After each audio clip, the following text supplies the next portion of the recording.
Assalamualaikum warahmatullahi wabarakatuh. Apa kabar semuanya?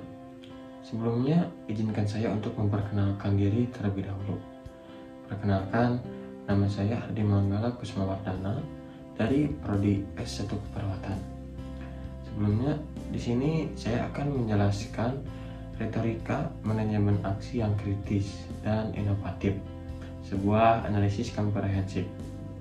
Retorika merupakan seni berbicara atau menulis secara efektif dan persuasif. Sejarah retorika dapat ditelusuri kembali ke Yunani kuno, di mana para filsuf seperti Aristoteles, Plato, dan Isocrates mengembangkan teori dan metode untuk mengajar seni berbicara yang baik. Dalam konteks modern, retorika tidak hanya relevan dalam bidang politik dan komunikasi, tetapi juga dalam manajemen, di mana kemampuan untuk mengkomunikasikan ide dan mempengaruhi orang lain adalah kunci untuk sukses. Retorika, seni berkomunikasi yang efektif. Retorika sebagai seni berkomunikasi terdiri dari 3 elemen utama, yaitu ethos, pathos, dan logos. Ethos merujuk pada kredibilitas pembicara atau penulis. Tanpa ethos, pesan yang disampaikan tidak akan dipercaya oleh audiens. Pathos di sisi lain berkaitan dengan emosi audiens. Pembicara yang efektif mampu menggerakkan emosi audiens untuk mendukung argumen yang disampaikan. Logos adalah logika atau alasan yang mendukung argumen. Tanpa logos, argumen akan tampak lemah dan tidak meyakinkan. Dalam manajemen ketiga elemen retorika ini sangat penting.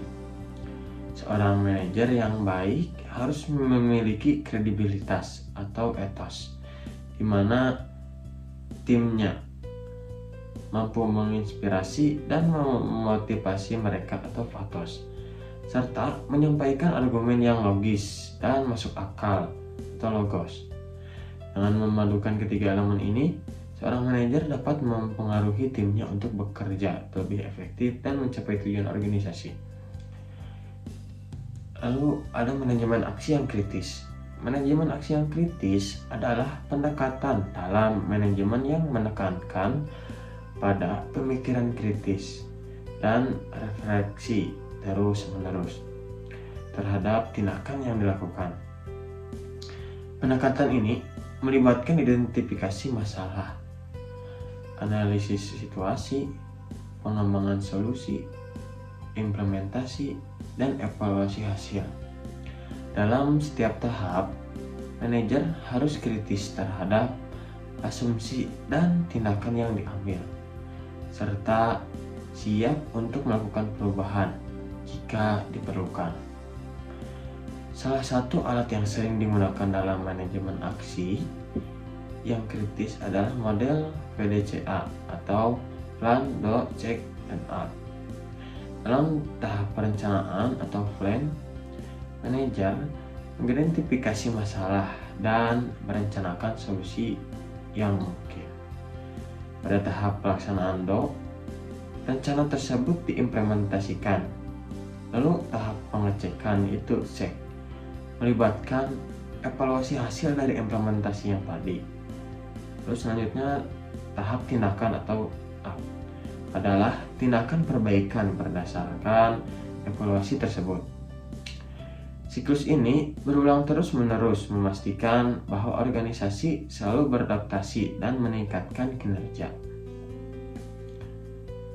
Pemikiran kritis dalam manajemen aksi memungkinkan manajer untuk tidak hanya fokus pada solusi jangka pendek, tetapi juga mempertimbangkan dampak jangka panjang dari keputusan yang diambil.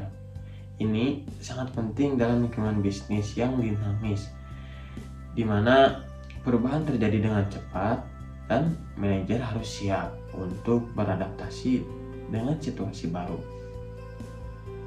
Inovasi dan manajemen. Inovasi adalah elemen kunci dalam manajemen modern. Inovasi dapat didefinisikan sebagai proses menciptakan ide baru dan mengimplementasikannya untuk menciptakan nilai bagi organisasi. Dalam konteks manajemen, inovasi tidak hanya sebatas pada produk atau layanan baru, tetapi juga mencakup proses, model bisnis, dan strategi baru yang dapat meningkatkan efisiensi dan efektivitas organisasi. Untuk mendorong inovasi, manajer harus menciptakan lingkungan yang mendukung kreativitas dan eksperimen. Ini termasuk menyediakan sumber daya yang diperlukan, memberikan kebebasan kepada tim untuk mencoba ide-ide baru, dan mendorong kolaborasi antara anggota tim. Selain itu, manajer harus siap untuk menerima kegagalan sebagai bagian dari proses inovasi, karena tidak semua ide baru akan berhasil. Salah satu contoh inovasi dalam manajemen adalah pendekatan agile.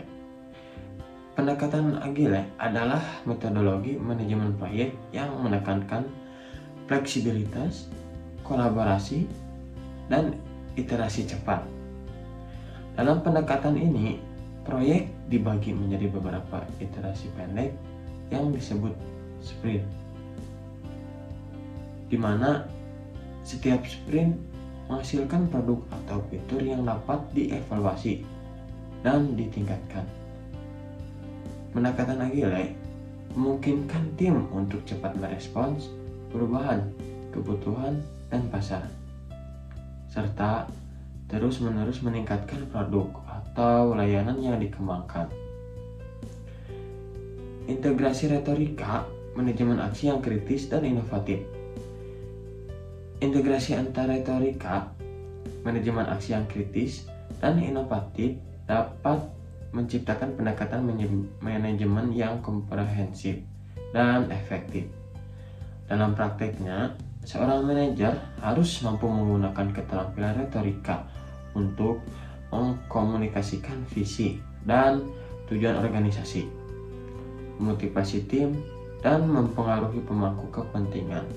Sementara itu, manajemen aksi yang kritis memastikan bahwa tindakan yang diambil didasarkan pada analisis yang mendalam dan refleksi terus-menerus, sehingga keputusannya yang diambil selalu relevan dan efektif.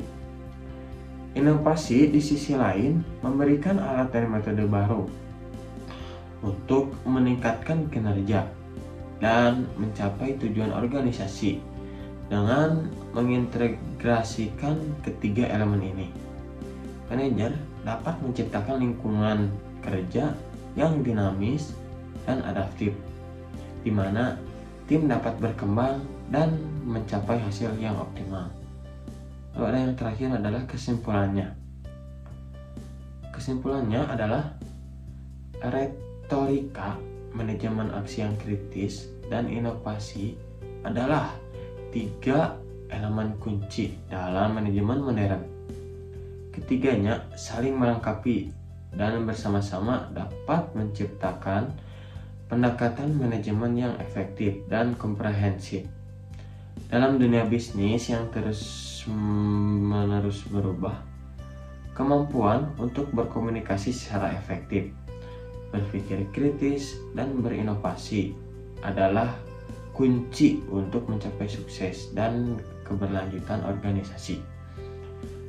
Manajer yang mampu mengintegrasikan ketiga elemen ini akan memiliki keunggulan kompetitif yang signifikan, serta mampu membawa tim dan organisasi mereka ke tingkat yang lebih tinggi.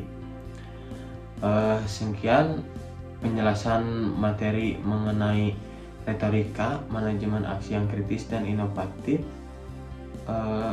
Semoga materi saya dapat berguna untuk teman-teman.